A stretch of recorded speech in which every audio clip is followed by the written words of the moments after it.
منحوس لڑکی ہمارے خلاف کھڑی ہوگی؟ فریحہ آنٹی نے میرا گلا پکڑتے ہوئے نفرت سے کہا۔ زبیر انکل بھی بولے، اسے مار دو، کیونکہ میں نے اپنی زمین کا مطالبہ کیا تھا، وہ مجھے مارنے والے تھے۔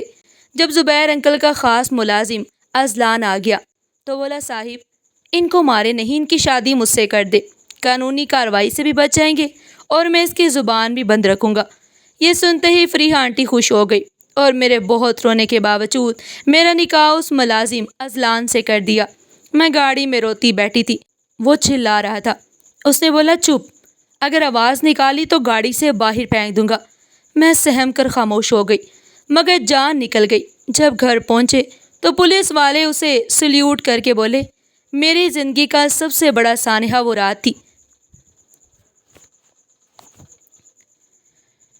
جب گھر پہنچے تو پولیس والے اسے سلیوٹ کر کے بولے، میری زندگی کا سب سے بڑا سانحہ وہ رات تھی جب میرے ماں باپ کی زندگی مجھ سے چھین لی گئی۔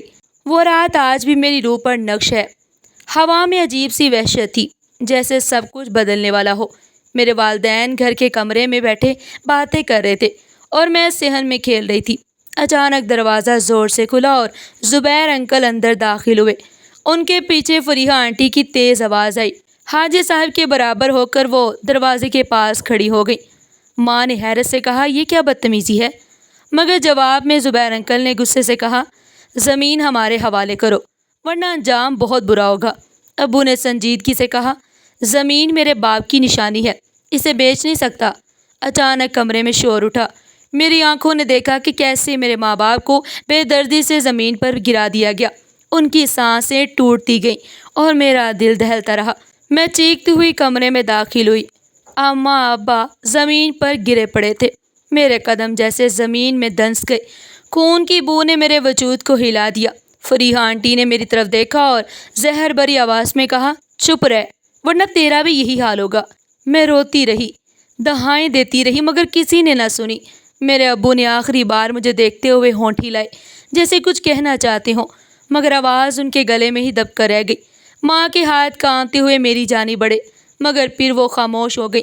اس منظر نے مجھے ہمیشہ کے لیے بدل دیا۔ میری چیخیں آسمان کو چیرتی رہیں، مگر وہ چار دیواری میرے درد کو نکل گئی۔ اس رات کے بعد میری دنیا ٹوٹ کر بکھر گئی۔ میں ایک لمحے میں یتیم ہو گئی اور میرے سامنے وہی لوگ کھڑے تھے جنہوں نے سب کچھ اجاڑ دیا تھا۔ زبیر انکل نے سخت لہجے میں کہا، اس کو ساتھ لے چلو، اب ہماری ذمہ داری ہے۔ فریحہ آنٹی نے طنزیہ ہنسی کے ساتھ جواب دیا، ذمہ داری؟ یہ تو نحوست ہے، اس کی وجہ سے ہمارا سکون برباد ہوا۔ ان کی باتیں میرے کانوں میں گونجتی رہیں اور میرا دل ٹکڑوں میں بکھرتا رہا۔ مجھے گھر سے گھسیٹ کر ان کے ساتھ لے جایا گیا۔ میرا وجود بے جان سا ہو گیا۔ میرے والدین کی زندگی چھیننے کے بعد بچی ہونے کے باوجود ان کے ساتھ رہنے پر مجبور ہوئی۔ ان کے گھر کا ہر دن غلامی سے کم نہیں تھا۔ اگلی صبح سورج نکلنے سے پہلے مجھے جگا دیا گیا۔ فریحہ آنٹی دروازہ زور سے پیٹتے ہوئے بولی، اٹھ جا منحوس لڑکی، یہ گھر تیرے لیے نہیں ہے، اس طرح بڑی مہارانیوں کی طرح سوئی پڑی ہے۔ میں آنکھیں ملتی ہوئی اٹھی تو انہوں نے جھاڑو میرے ہاتھ میں تھما دی۔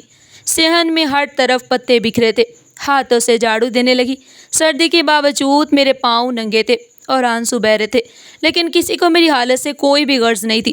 پہلا دن ہی میرا امتحان بن گیا۔ برتنوں کا ڈھیر لگا ہوا تھا۔ انہوں نے کہا، یہ سب چمکنے چاہیے، اگر ایک بھی گندا رہ گیا تو تجھے دیکھ لوں گی۔ میں سارا دن صابن سے ہاتھ رگڑتی رہی، ہاتھوں کی کھال اترنے لگی، مگر مجھے سانس لینے کی مہلت نہ ملی۔ شام کو جب میں تھک کر زمین پر بیٹھی تو فریحہ آنٹی نے میرے سر پر پانی کا جگ انڈیل دیا اور بولی، یہاں آرام کرنے نہیں آئی، جا جانوروں کو چارہ ڈال۔ میں اسی ٹانگوں پر کھڑی ہوئی اور بندے بیل کے پاس چلی گئی۔ جانور بھوکے تھے اور زور زور سے رسی کھینچ رہے تھے۔ میں نے ان کو دانہ ڈالا، مگر اتنی تھکن تھی کہ خود وہیں بیٹھ گئی۔ ایک دن جب میں نے تیزی سے روٹی پکائی تو زبیر انکل کمرے سے نکل کر ڈھاڑنے لگے، کتنا وقت لگا دیا ہے، بھوک سے جان نکل رہی ہے، اور یہ لڑکی ہے کہ سستی کر رہی ہے۔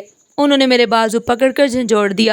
فریحہ آنٹی پیچھے سے طنز کرتی ہوئی بولی، کیا کرے، یہ منحوس ہے ہی نکمی، اس سے تو ہمارے گھر میں نحوست اتر آئی ہے۔ میں خاموش رہی۔ میرا دل چاہا کہ چیخوں اور کہوں کہ نحوست ان کے ظلم میں ہے، لیکن میں ڈر کے مارے زبان بند کیے رہی۔ گھر کے ساتھ ساتھ کھیتوں میں بھی مجھے لگایا گیا۔ صبح کا وقت ہوتا اور مجھے ہلکے کپڑوں میں دھوپ کے نیچے کام کرنے کے لیے بھیج دیا جاتا۔ کھیتوں میں پانی بھرتے ہوئے میرا جسم بھیگ جاتا، کبھی مٹی میں میرے پاؤں دھنس جاتے اور ہاتھوں پر چھالے پڑ جاتے۔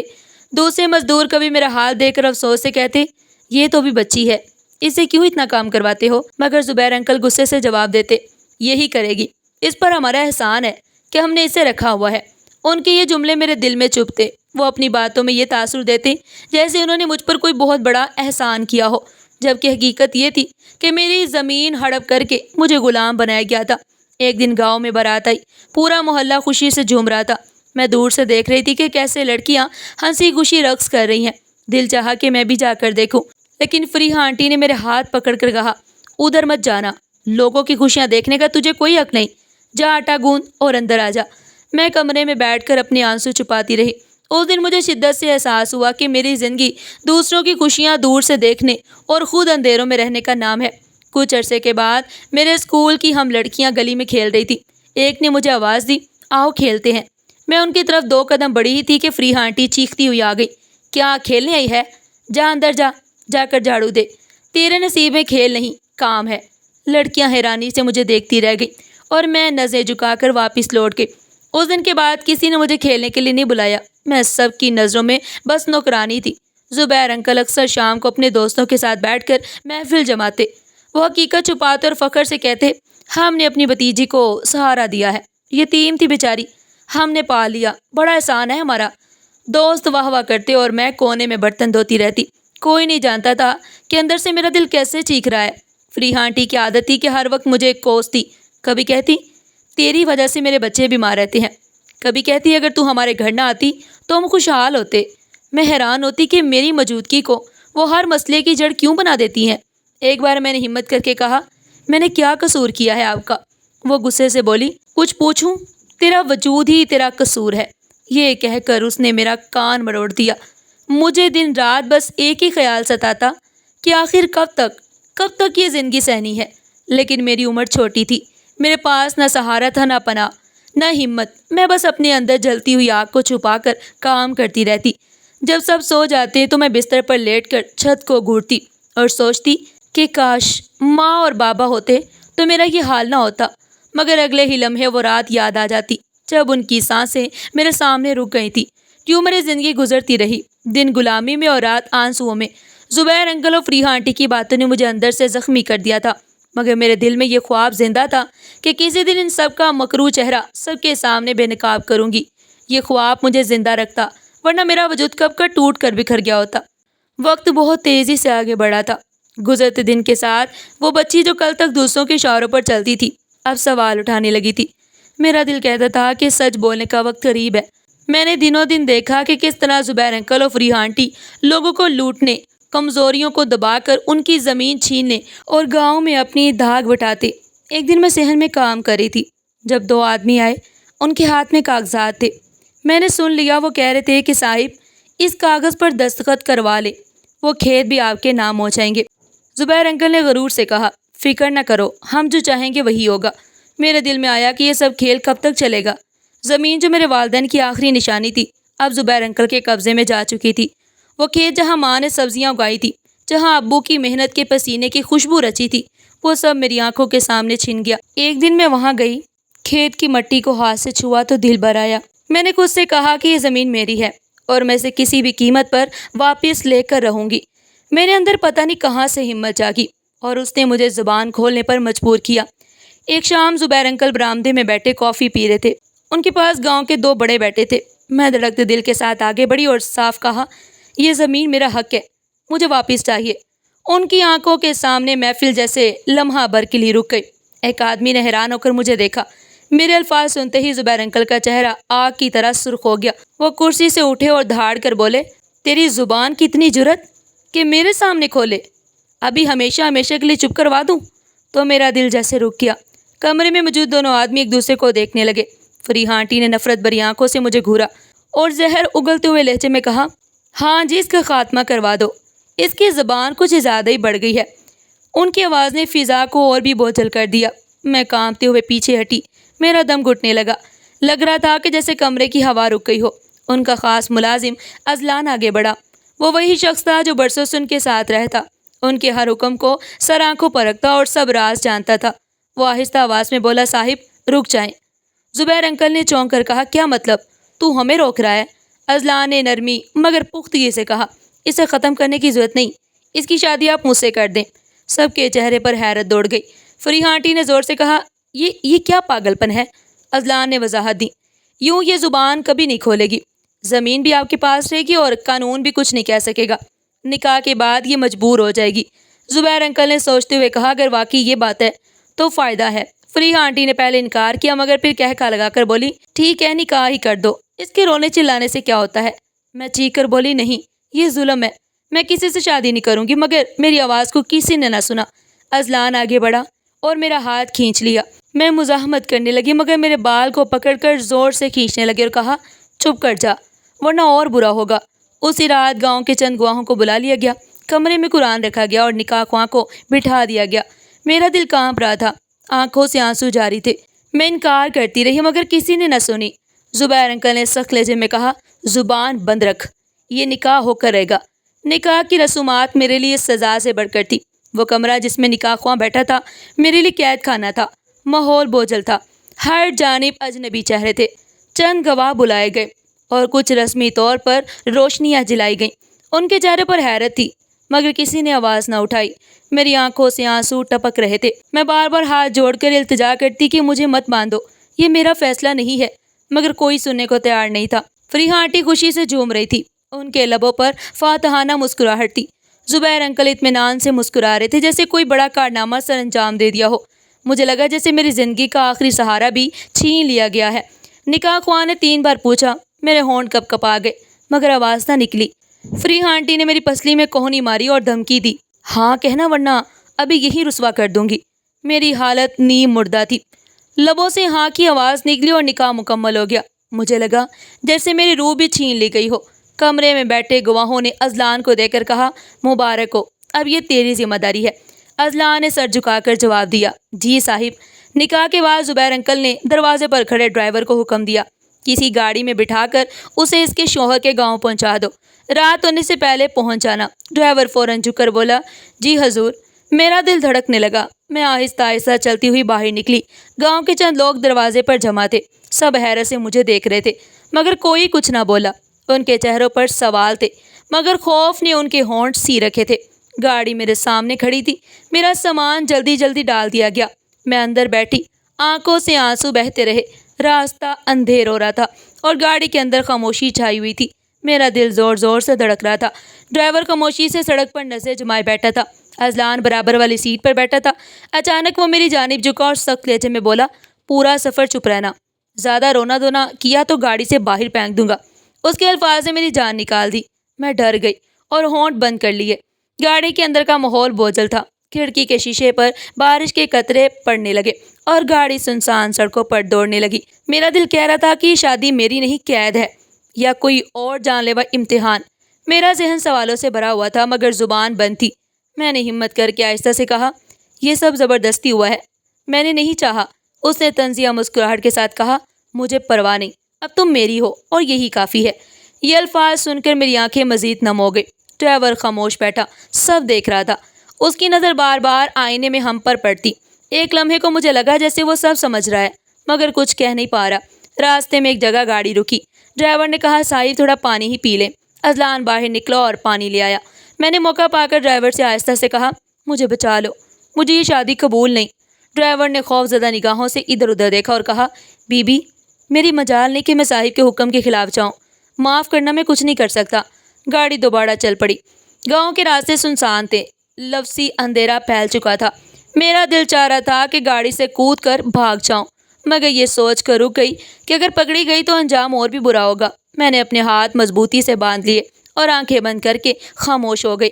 راستے میں ایک جگہ پولیس کی گاڑی کھڑی تھی۔ 2 اہلکاروں نے ہماری گاڑی کو روکا، شیشہ نیچے کیا اور ایک اہلکار نے پوچھا، کہاں جا رہے ہو؟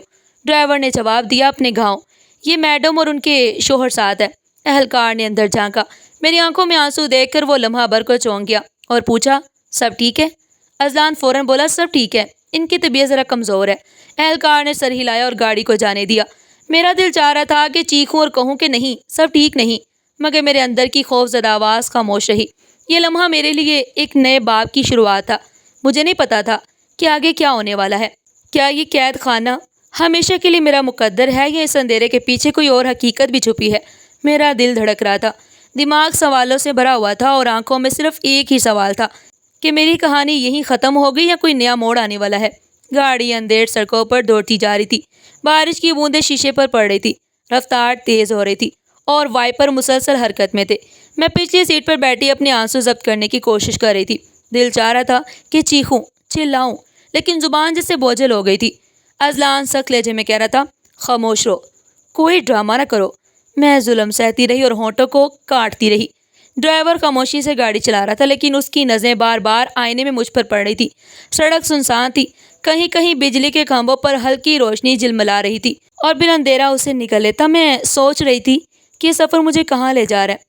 دل بار بار کہہ رہا تھا کہ شاید یہ میرا نیا قید خانہ ہوگا جہاں سے کبھی آزادی نصیب نہ ہوگی۔ میں نے ہمت کر کے آہستہ آواز میں کہا، مجھے اپنے گاؤں واپس جانا ہے، مجھے یہاں نہ لے کر جاؤ۔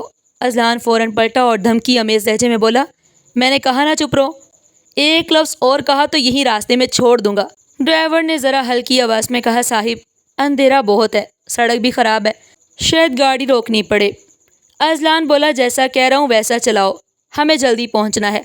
ڈرائیور نے ایک لمحے کو آئینے میں میری جانب دیکھا اور پھر خاموش ہو گیا۔ راستے میں ایک جگہ چیک پوسٹ آئی، پولیس کے 2 اہلکاروں نے گاڑی کو ہاتھ کے اشارے سے روکا۔ ڈرائیور نے شیشہ نیچے کیا۔ ایک اہلکار نے پوچھا، کہاں جا رہے ہو؟ ڈرائیور نے جواب دیا، گاؤں جا رہے ہیں، صاحب اور بی بی ساتھ ہیں۔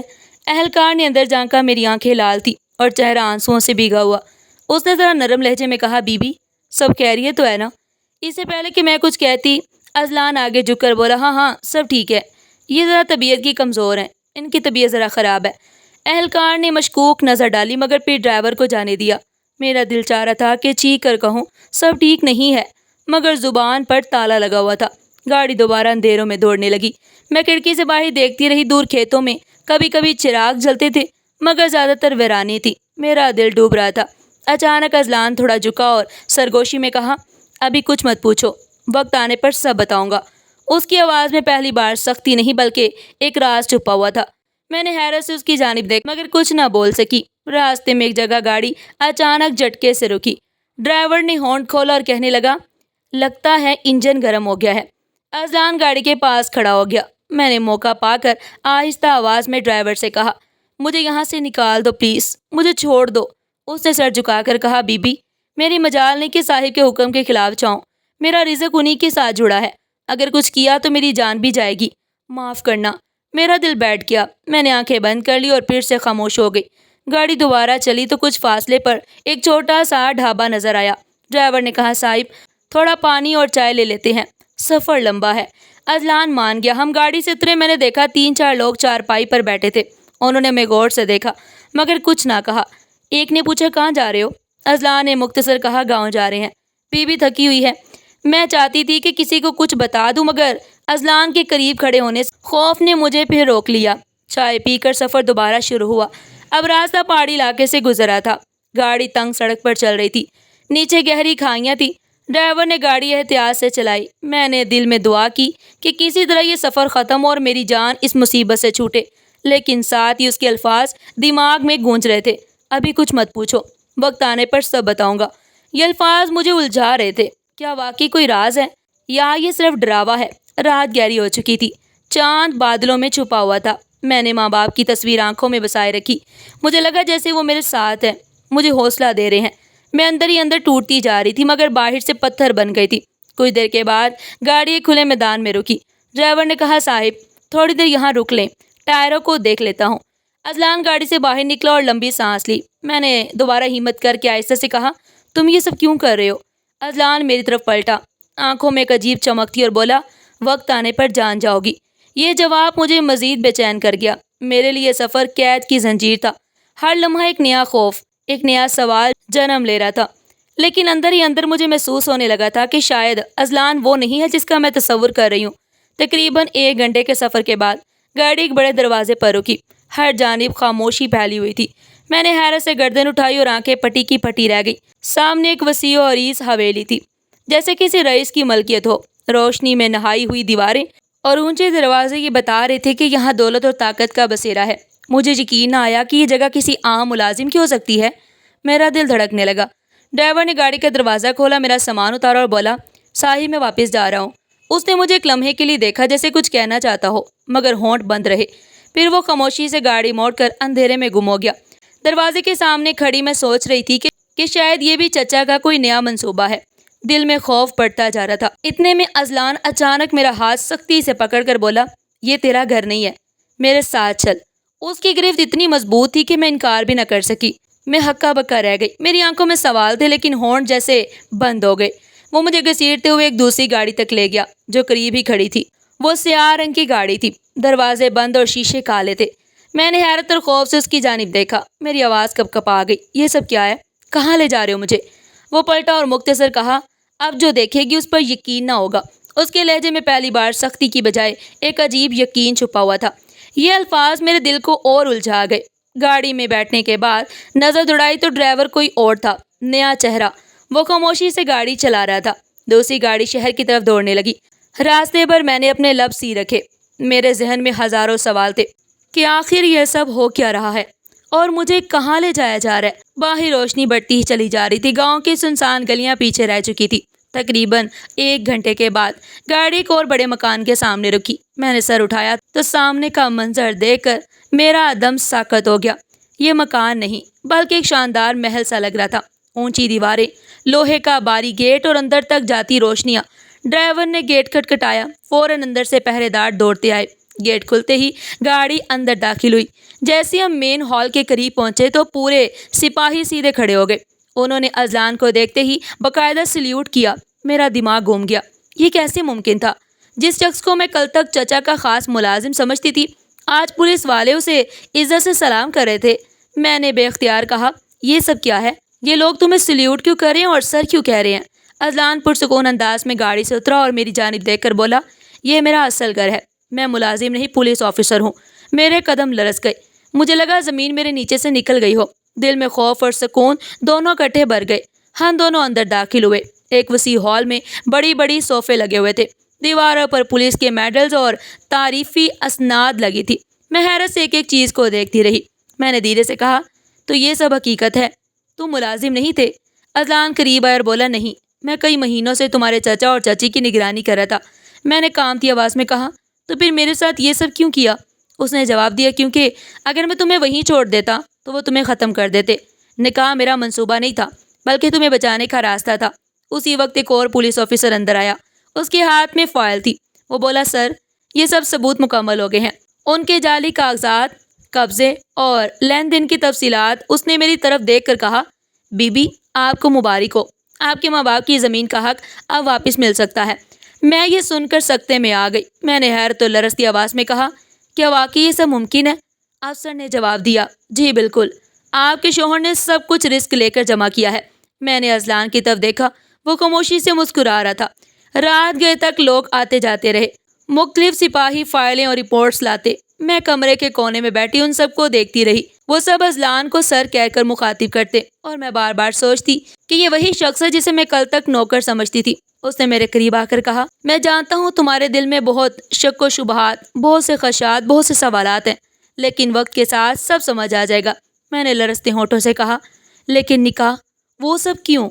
اذلان سنجیدگی سے بولا، اگر ایسا نہ ہوتا تو وہ تمہیں زندہ نہ چھوڑتے۔ کچھ دیر کے بعد کچن سے ایک ملازمہ چائے لے کر آئی۔ اس نے کہا، بی بی، آپ تھک گئی ہوں گی، یہ پی لیں۔ میں نے کہا، بعد میں۔ پھر مجھے محسوس ہوا کہ اب میں قید میں نہیں بلکہ ایک نئی جگہ پر ہوں جہاں لوگ میرا احترام کر رہے ہیں، لیکن دل پھر بھی ڈرا ہوا تھا۔ اچانک فون کی گھنٹی بجی۔ اس نے کال ریسیو کی۔ دوسری جانب سے کوئی خبر دے رہا تھا۔ اس نے کہا کہ کل صبح کوئی بھی بچنے نہ پائے۔ میں نے پہلی بار اسے ایک حقیقی افسر کی طرح حکم دیتے دیکھا۔ فون بند ہونے کے بعد وہ میرے پاس آیا اور بولا، یہ سب ختم ہونے والا ہے، تمہارے چچا اور چچی کو ان کے کیے کی سزا ملے گی، تم بس ہمت رکھو۔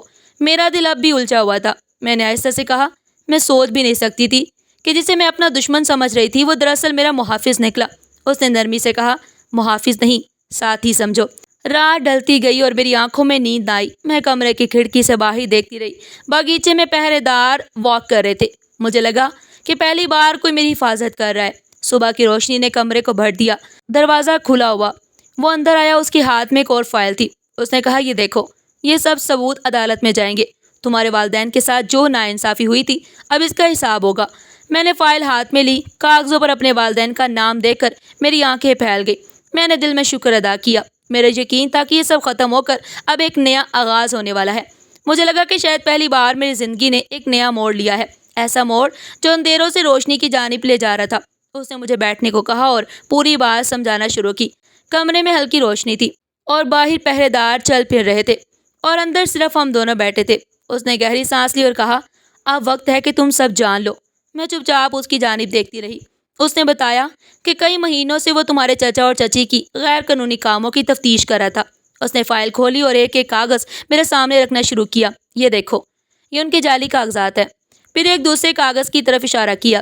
یہ ان کی ناجائز خرید و فروخت کی تفصیل ہے۔ میری آنکھوں کے سامنے وہ سب چیزیں تھیں جن کے بارے میں برسوں سے سوچتی آئی تھی مگر ثابت نہ کر سکی۔ وہ صرف زمین پر قبضے تک محدود نہیں تھے، ان کے ناجائز تعلقات بھی تھے۔ بڑے بڑے لوگوں سے ساز باز کر کے وہ پورے گاؤں پر ڈھونس جماتے تھے۔ میں نے حیران ہو کر کہا، تو تمہیں یہ سب کیسے پتہ چلا؟ وہ مسکرا کر بولا، یہی میرا کام ہے۔ میں نے ان کے پیچھے لوگوں کو لگایا، خفیہ ملاقاتیں ریکارڈ کی اور آرڈر سب کو جمع کیا۔ پھر اس نے مجھے سیدھی آنکھوں میں دیکھتے ہوئے کہا، اگر میں نے اس وقت تمہیں نکاح میں نہ لیا ہوتا وہ تمہیں ختم کر دیتے۔ یہ صرف ایک ڈھال تھی تاکہ تم محفوظ رہو۔ پھر وہ کہنے لگا، مجھے پتہ ہے کہ تمہارے دل میں بدگمانی پیدا ہونا فطری تھا، لیکن میں تمہارے لیے دشمن نہیں، محافظ تھا۔ اس کے الفاظ سن کر میری آنکھوں میں آنسو آ گئے۔ میں نے پہلی بار محسوس کیا کہ شاید زندگی نے مجھے ایک نیا راستہ دکھا دیا ہے۔ دل کا بوجھ کچھ ہلکا ہوا کہ کم از کم میرا شوہر دشمن نہیں بلکہ محافظ ہے۔ چند دنوں کے اندر ہی اس نے سب ثبوت مکمل کر کے عدالت میں پیش کیے۔ اس دوران میں نے خود اپنی آنکھوں سے دیکھا کہ کس طرح فائلیں تیار ہوئیں، کس طرح پولیس کے افسران ایک ایک کر کے رپورٹ لاتے۔ ایک دن ایک افسر بولا، سر، زمین پر قبضے کے اصل کاغذ برآمد ہو گئے ہیں، اب وہ کچھ نہیں کر سکیں گے۔ دوسرا بولا، سر، ان کے کاروباری کھاتے بھی پکڑے گئے ہیں، اب سب کے سامنے سب کھل جائے گا۔ میں کونے میں بیٹھی یہ سب سنتی اور حیران ہوتی رہی۔ میں نے کہا، کیا واقعی یہ سب عدالت میں مانا جائے گا؟ وہ بولا، ہاں، اب وہ دن دور نہیں جب سب کے سامنے ان کا چہرہ بے نقاب ہوگا۔ پھر وہ دن آیا جب عدالت میں مقدمہ پیش ہوا۔ پہلی بار میں کورٹ روم کے باہر کھڑی تھی، اندر لوگ بھرے ہوئے تھے، میرا دل دھڑک رہا تھا۔ دروازہ کھلا، چچا اور چچی کو ہتھکڑی میں لایا گیا۔ وہ مجھے دیکھتے ہی غصے سے چلا اٹھے۔ چچی چیخیں، تو یہ سب تیری مدد سے ہوا ہے؟ مگر پولیس نے فوراً پیچھے دھکیل دیا۔ میں نے خاموشی سے ان کی جانب دیکھا۔ دل میں سوچا کہ عدالت میں گواہ پیش ہوئے، دستاویزات دکھائی گئیں، ایک ایک الزامات ثابت ہوتا گیا۔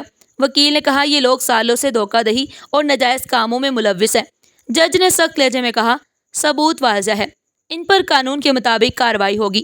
چچا نے آخری بار میرا نام لے کر کہا، ہم نے تجھے پالا تھا اور آج تو نے ہمیں ذلیل و رسوا کر دیا۔ میں نے دل میں جواب دیا، تم نے پالنے کے نام پر غلامی دی تھی مگر انصاف نے میرا ساتھ دیا۔ چچا اور چچی کو گرفتار کر کے واپس لے جایا گیا۔ باہر گاؤں کے کچھ لوگ کھڑے تھے، انہوں نے سرگوشی میں کہا، آخر کار یہ دن آ ہی گیا۔ ایک عورت آ کر مجھ سے بولی، بیٹی، تو نے بڑا حوصلہ دکھایا۔ میرے دل میں پہلی بار سکون اترا۔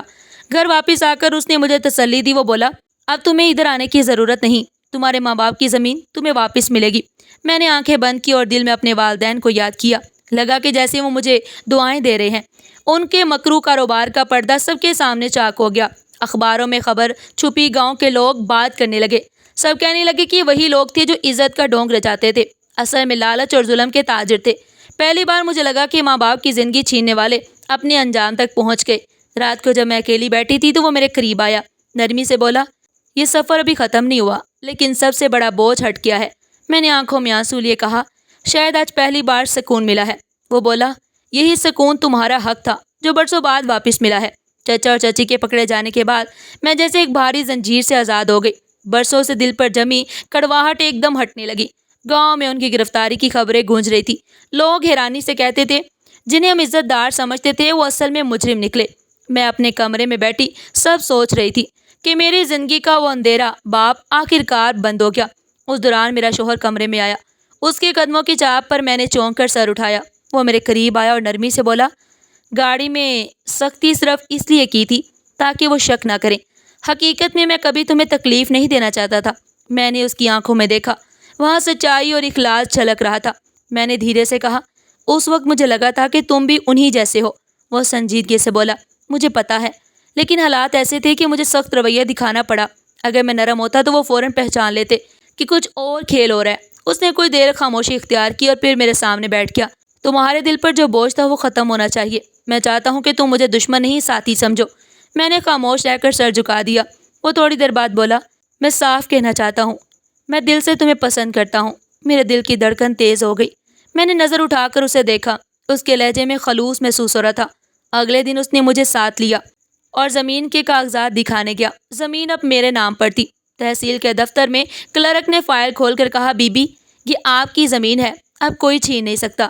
میں نے کاغذات پر اپنا نام لکھا دیکھا تو آنکھیں نم ہو گئی۔ میں نے دل ہی دل میں والدین کو یاد کیا۔ میرا شوہر میرے پاس کھڑا ہو کر بولا، یہ تمہارا حق تھا جو تمہیں واپس ملا ہے۔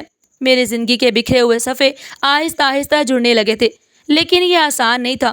برسوں کے زخم راتوں رات نہیں بھر سکتے تھے۔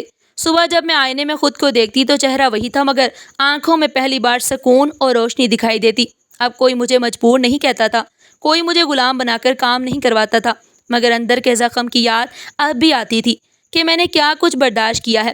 ایک دن وہ میرے پاس آ کر بولا، کل ہم گاؤں چلیں گے، تمہیں سب کچھ اپنی آنکھوں سے دیکھنا چاہیے۔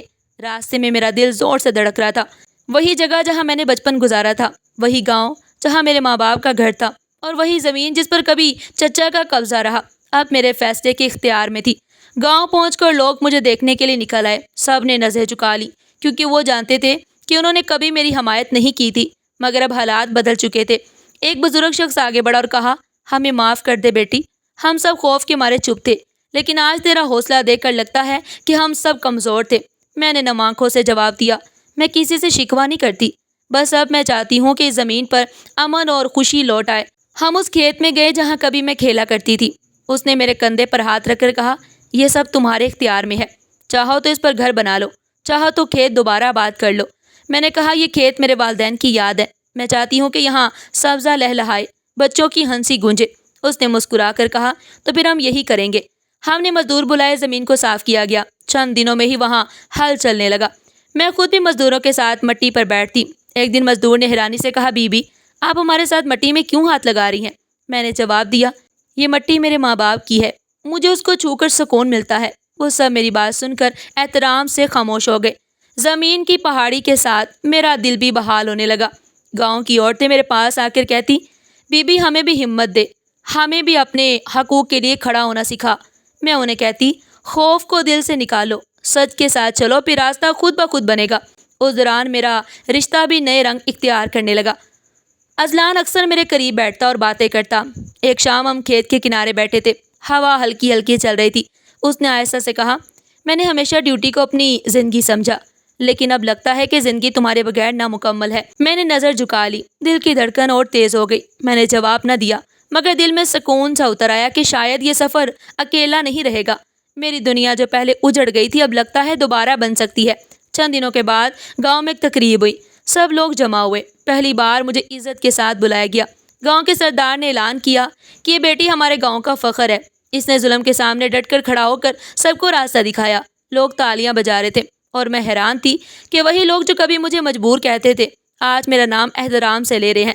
ہم واپس شہر آئے تو اس نے کہا کہ اب صرف تمہیں ماضی کے زخم نہیں بلکہ مستقبل کے خواب بھی دیکھنے چاہیے۔ اس نے مجھے خالی کمرہ دکھایا اور کہا، یہ تمہارے لیے ہے، جو چاہو اس پر کرو، چاہے پڑھائی کرو، چاہے کتابیں لکھو، چاہے اپنی زمین کے منصوبے بنا لو۔ میں نے کمرے میں قدم رکھا اور دل میں سوچا کہ یہ وہ آزادی ہے جس کا خواب میں نے برسوں دیکھا تھا۔ میں نے پڑھائی شروع کرنے کا فیصلہ کیا۔ روزانہ چند گھنٹے کتابوں کے ساتھ گزرتے۔ وہ مجھے اکثر ہنسی مذاق میں کہتا، لگتا ہے جلدی تم مجھ سے سمجھدار ہو جاؤ گی۔ میں جواب دیتی، علم بانٹنے سے بڑھتا ہے، شاید ہم دونوں ساتھ مل کر اور بھی طاقتور ہو جائیں۔ میری زندگی کا رنگ بدل گیا تھا۔ کبھی جو راتیں آنسوؤں میں گزرتی تھی، اب وہی راتیں خوابوں میں ڈھلنے لگی۔ کبھی جو دن غلامی میں کٹتے تھے، اب وہی دن خوشی اور سکون میں گزرتے۔ میں جانتی تھی کہ میرے والدین آج مجھے دیکھ کر فخر کرتے ہوں گے۔ میں نے ان کی زمین کو دوبارہ آباد کیا، ان کے قاتلوں کو ان کے انجام تک پہنچایا، اور اپنی زندگی کو دوبارہ روشنی میں لایا۔ اور سب سے بڑھ کر میں نے محبت کو بھی قبول کیا، وہ محبت جو اعتماد، عزت اور حفاظت پر قائم تھی۔ میں نے اپنی مرضی اور خوشی سے اس کا ساتھ قبول کیا۔ یوں میری زندگی کی وہ کہانی جو اندھیروں سے شروع ہوئی تھی، روشنی پر ختم نہیں ہوئی بلکہ ایک نئے سفر پر نکل کھڑی ہوئی۔ یہ سفر امید، سکون اور خوابوں کا تھا۔ اگر آپ کو آج کی کہانی پسند آئی ہے تو ویڈیو کو دل سے ضرور لائک کریے گا اور اپنے دوستوں کے ساتھ بھی شیئر کیجیے گا۔ اور ہاں، اگر آپ نے ابھی تک ہمارا چینل سبسکرائب نہیں کیا تو ضرور سبسکرائب کریں۔ ملتے ہیں پھر ایک نئی اور دلچسپ کہانی کے ساتھ، تب تک کے لیے اللہ حافظ۔